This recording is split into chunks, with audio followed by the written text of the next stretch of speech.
자, 안녕하십니까. 문쌤 국어 논술입니다. 오늘은 이번 강의는 수능 특강 네 번째 강의이고요. 개념학습 6강입니다. 오늘 우리가 공부할 작품은요. 신영복 선생님의 관용은 자기와 다른 것, 자기에게 없는 것에 대한 애정입니다. 라는 상당히 긴 제목의 수필입니다. 수필은 작가 자신이 서술자 역할을 하고 화사 역할을 하기 때문에 작가의 주제의식, 또 작가가 대상을 보는 관점이라든가 시각, 이런 것들에 유념하면서 글을 읽으셔야 되고요. 현대 수필이 수능에 나온 기억은 꽤 오래된 것 같아요. 최근에 어떤 트렌드는 현대 수필보다는 고전 수필이 다른 장르와 복합 지문으로 얽히는 그런 형태를 많이 취하고 있어요. 그래서 현대 수필에 대한 비중이나 중요도는 좀 많이 떨어져 있는 상태다라고 볼 수 있는데요.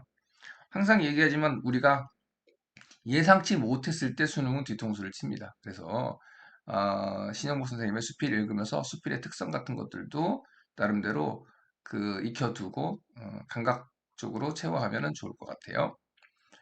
자, 뭐 어려운 작품 아니기 때문에 조금 빨리 가볼게요. 첫 단락이에요. 이스탄불에 대한 이야기를 했습니다. 혹시 알고 계시나요? 공교롭게도 얼마 전에 지진이 나가지고 많은 사람들이 희생됐던 어, 나라가 튀르키예라는 나라가 있죠. 그 나라가 원래 터키라는 나라인데 그곳이 바로 이제 이스탄불이 있는 곳이에요. 잠깐 보고 가자면 이제 터키라는 나라가 있는 거죠. 그리고 이제 여기 이제 이스탄불이 여기에 있습니다. 그러니까 이제 이스탄불이 딱 중앙에 있는 거예요. 유럽으로 가는 게. 여기 이제 그리스가 있으니까 그리스 나라, 뭐 불가리아, 루마니아, 또 이쪽에 이제 이탈리아도 있고요. 요런 유럽과 또 이쪽으로 가면 이제 이라크가 있고 여기 이스라엘 있죠.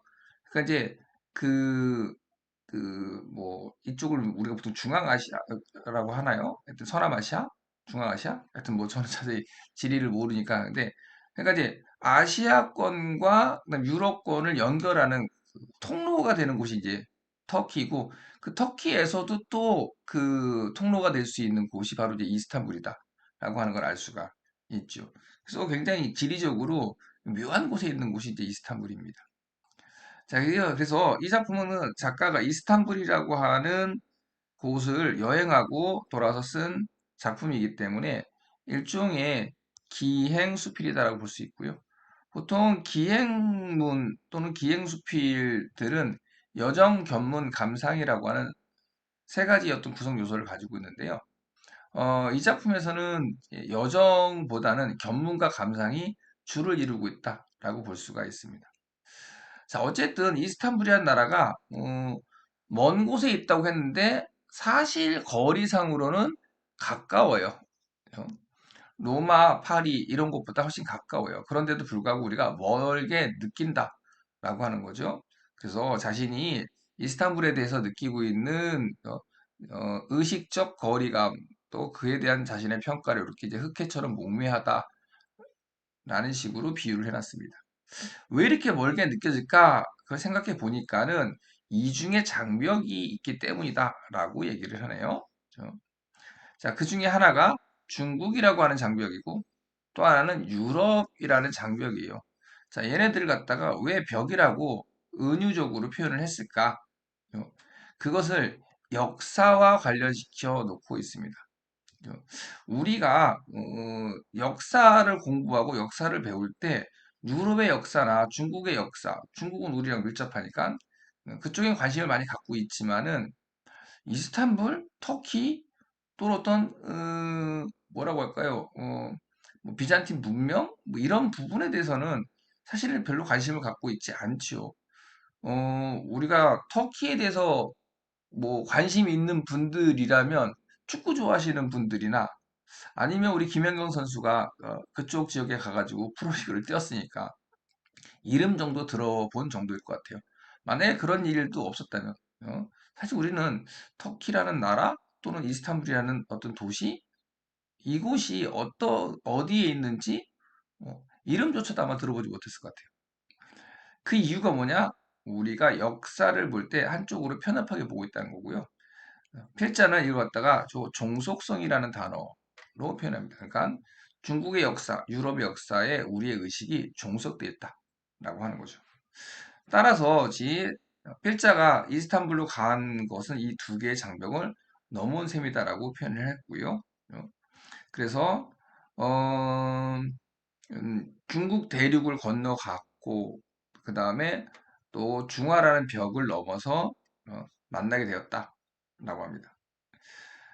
그 두 개의 벽을 넘어서 지금 필자가 있는 곳이 어디냐면 소피아 성당과 블루 모스크 사이예요. 소피아 성당은 유럽 문명을 대표하는 거죠. 성당이니까 가톨릭을 대표해요. 블루 모스크는 그 이슬람 뭐라고 하죠? 사원이라 그러나요? 그 사원이거든요. 그렇죠? 그러니까 소피아 성당하고 블루 모스크가 서로 마주보고 있는 그 상황이에요. 그러니까 유럽 문명과 이슬람 문명이 서로 마주보는 그 사이에 지금 필자가 있다라고 하는 거고요. 그다음에 여기 엽서라는 단어가 나와요.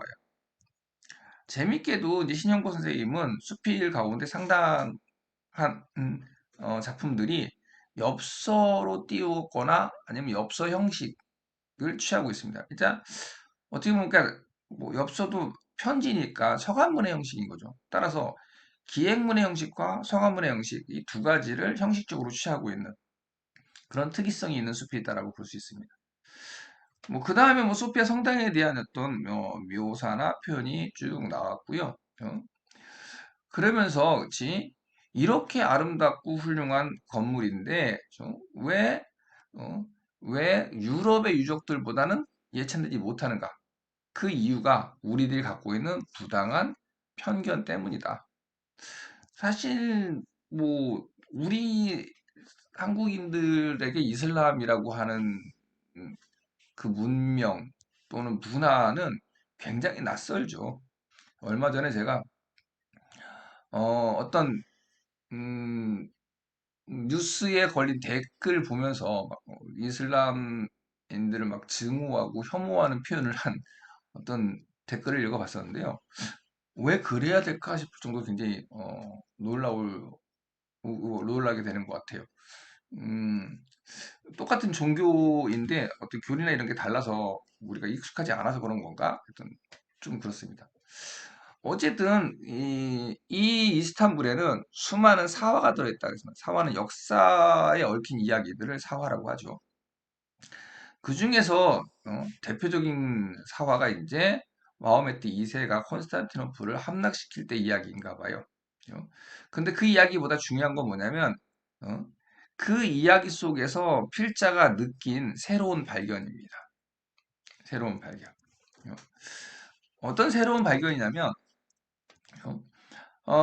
그때까지는 이슬람 사원으로 사용되고 있었어요.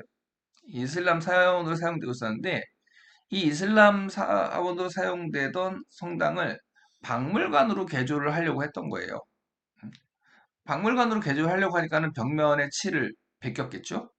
그랬더니 그곳에 모자이크와 프레스코화로 된 예수님 상과 가브리엘 가리브 아니라 가브리엘이죠. 가브리엘 천사 등 수많은 성화들이 그러니까 기독교 그 성화겠죠? 성화들이 조금도 손상되지 않은 채 고스란히 나타났습니다. 500여 던 그 원에 잠자고 있었던 거죠. 이걸 사람들이 몰랐던 모양이에요. 그래서 그 사실을 알고 사람들이 경악을 금치 못했다라고 하는 거고 거기서 느낄 수 있는 것이 비잔틴 문명, 유럽 문명에 대한 오스만 티르크 이슬람인의 관대함입니다. 자, 관대함이 키워드이고 주제어라고 볼 수 있겠죠. 이교도인데 그들의 문화를 지켜줬다는 얘기죠. 원래 이슬람의 관례가 성을 함락시키면 3일 동안 약탈을 허용했었던 모양이에요. 그랬는데 마호메트 2세가 이 소피아 성당으로 와가지고 직접적으로 야 이곳은 같은 하느님을 섬기는 성소야. 그러니까는 파기하지 마. 라고 명령을 내리고 일체 약탈을 금지했대요. 그래서 이슬람의 비잔틴의 그 유럽 문명이 이슬람인들에 의해서 파괴되지 않고 그대로 남아 있었답니다. 그걸 또 다른 키워드 이슬람의 관용이라는 표현으로 썼습니다. 관용이라고 했을 때 우리가 흔히 알려져 있는 단어는 그거죠. 똘레랑스라고 하는 건데요. 어? 톨레란스 정신이 프랑스에서 먼저 출발한 것이 아니라 이슬람에서 먼저 출발했음을 보여주는 그런 일화이기도 해요. 자, 어쨌든 그래서 오늘날의 이스탄불에 공존과 대화라고 하는 것이 가능한 그런 상황이 되어 있고 실제로 가서 보면은요 유럽 문명과 이슬람 문명이 막 혼재해서 섞여 있다고 해요. 그래서 동양과 서양, 옛날과 현재가 함께 숨쉬고 있는 그런 어떤 곳이고 그래서 마지막에 뭐라 하냐면 모자이크의 나라라는 표현으로 비유가 되어 있습니다. 자, 그리고 이제 뭐 마지막 정리 부분인데요. 자, 우리들은 하면서 이제 깨달음 내지는 작가가 말하려고 하는 이제 주제의식 쪽으로 와요. 보통 수필들이 이렇죠. 자신의 경험을 이야기하고 그 경험을 통해서 얻어낸 주제나 교훈 같은 것들을 마지막에 정리하는 이런 구조들을 흔히 보입니다. 그래서 우리 내면 깊숙한 곳에는 자기한테 없는 것, 다른 것에 대한 애정을 간직하고 있다는 것을 깨닫게 됩니다. 정말 그랬으면 좋겠어요. 우리한테 없는 것, 어? 다른 것들을 좀 사랑할 수 있는 마음이 있었으면 좋겠는데, 현실은 그렇지 않은 것 같아요. 우리한테 없거나 다른 것들을 좀, 뭐라고 할까, 억압하고, 또 거부하는 그런 경향이 훨씬 더 좀 많지 않나? 현실적으로? 그런 생각이 드네요. 어쨌든, 신영구 선생님하고 나하고 조금 세상을 이해하는 관점이 좀 다른 것 같아요. 어쨌든, 이러한 내면엔 애정이 있다는 거예요. 그런데 그 애정이 그대로 드러나는 게 아니라 관용과 화해로 드러날 수 없었다는 거예요. 겉으로는 표현이 안 되는 거죠. 그렇죠? 그 이유가 뭐냐면 지금까지 인류의 역사가 달려온 험난한 도정 때문이었다. 여기서 말하는 험난한 도정은 뒤에 나오는 세계화와 연결돼요. 그래서 강자가 약자를 지배하는 구조입니다. 그죠? 그래서 타인에 대한 이해는 물론 자신에 대한 성찰도 없이 가파른 길을 숨가쁘게 달려왔기 때문이다.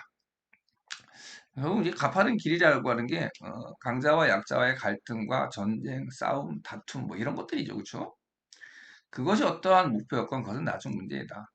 블루 모스크에서 나는 우리들의 내면에 잠재되어 있는 관용을 만났다. 라고 하는 거고요. 그걸 이제 보여주는 것이 그 소피아 성당 안에 있는 장면이에요. 그래서 288개의 창문으로 쏟아져 들어오는 핏줄기가 아름다운 파란색 있잖아요. 그렇죠? 그걸로 장식된 공간에서 현란한 빛을, 황현을 펼칩니다. 해가 쫙 들어오면 굉장히 아름답거든요. 그렇죠? 이것이 이스탄불이 자부하는 과거와 현재 동과서의 거대한 합창이다. 그래서 굉장히 감동적으로 표현해주고 있습니다.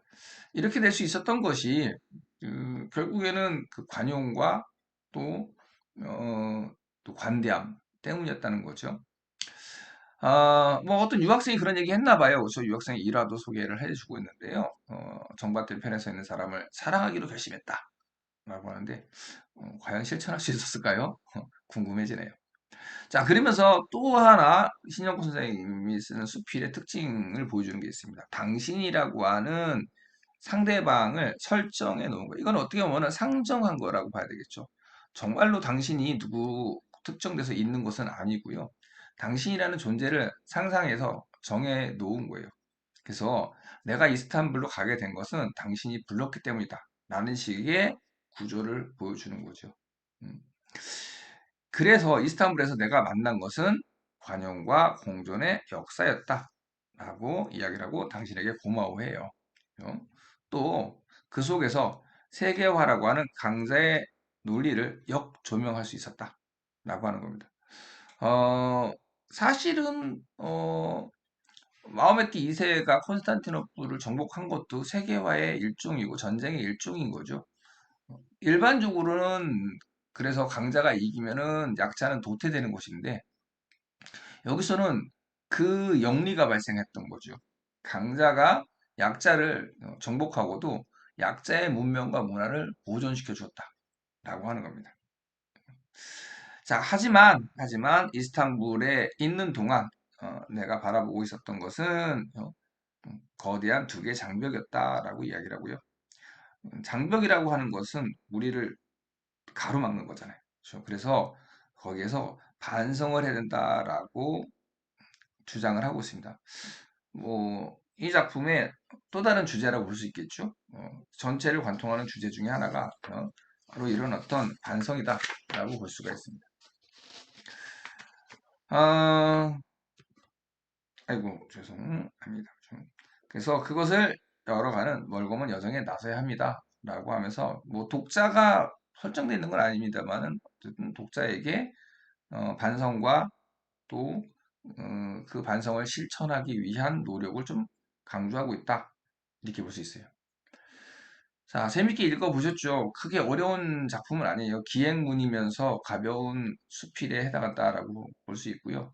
또 재밌는 건 이제 엽서를 띄우는 형식을 취하고 있고, 당신이라는 대상을 설정했다라고 하는 것. 그래서 전체적으로 문장 표현이 뭐뭐 했습니다라는 경어체를 구사하고 있는 것이 특징이에요. 이 작품은요, 기행수필집 더부르숲이라고 하는 수필집에 실려 있는 글이고, 어, 굉장히 그 유명한 글이기도 합니다. 그래서, 강자가 약자를 지배했을 때 약자를 도태시켜야 한다는 논리를 뒤집고, 관용과 공존의 역사를 열어가야 한다라는 주장을 내세우고 있습니다. 글쎄요, 우리나라가 언제 강자가 된다면, 저도 그런 주장을 해보고 싶은데, 우리는 강자가 되본 역사가 거의 없죠. 침략받고. 짓밟혔던 역사들이 워낙 많다 보니까 강자의 논리를 우리가 거꾸로 따라하려고 하는 건 아닐까라는 그런 아쉬움도 좀 있습니다. 자, 잘 읽어보시고요. 우리 재원생 학생들한테는 좀 더 자세한 내용의 프린트를 제공해 드리도록 하겠습니다. 좋아요 꼭 눌러주시고요. 구독 당부드립니다. 감사합니다. 다음 강에서 만날게요.